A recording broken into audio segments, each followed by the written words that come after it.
मेरे प्रिय, सुबह तुम जैसे ही सोकर उठे, मैं तुम्हारे बिस्तर के पास ही खड़ा था। मुझे लगा कि तुम मुझसे कुछ बात करोगे। तुम कल या पिछले हफ्ते हुई किसी बात या घटना के लिए मुझे धन्यवाद कहोगे, लेकिन तुम फटाफट चाय पीकर तैयार होने चले गए और मेरी तरफ देखा भी नहीं। फिर मैंने सोचा कि तुम नहा के मुझे याद करोगे, पर तुम इस उधेड़-बुन में लग गए कि तुम्हें आज कौन से कपड़े पहनने हैं।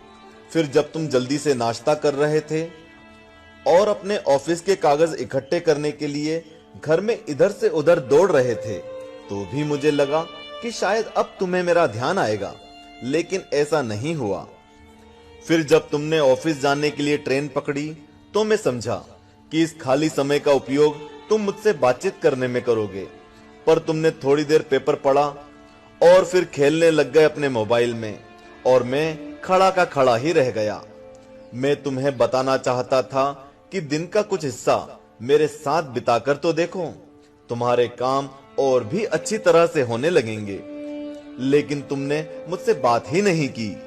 एक मौका ऐसा भी आया जब तुम बिल्कुल खाली थे और कुर्सी पर पूरे 15 मिनट यूं ही बैठे रहे, लेकिन तब भी तुम्हें मेरा ध्यान नहीं आया।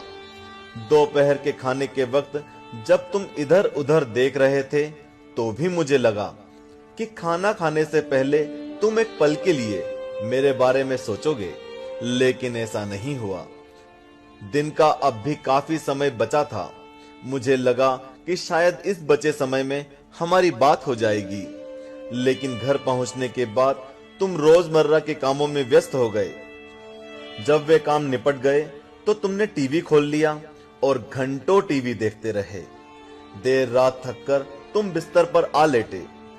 तुमने अपने पत्नी और बच्चों को शुभ रात्रि कहा और चुपचाप चादर ओढ़कर सो गए।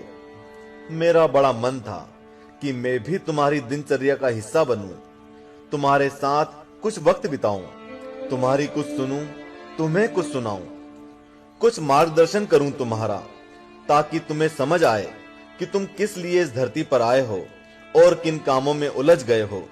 लेकिन तुम्हें समय ही नहीं मिला और मैं मन मार कर ही रह गया। मैं तुमसे बहुत प्रेम करता हूं।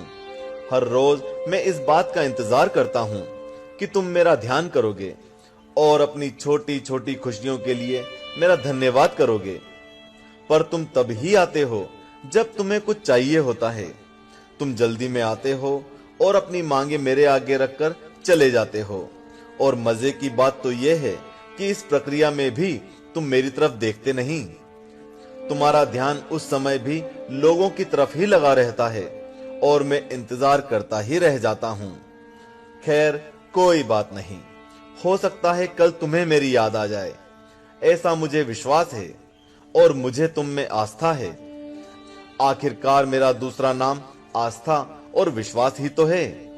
तुम्हारा पिता परमेश्वर। चूंकि हमने इस वीडियो का टारगेट 1 लाख लाइक्स रखा है, तो बिना देरी किए लाइक का बटन दबा दें और कमेंट बॉक्स में हरिओम लिखें। जय श्री कृष्णा।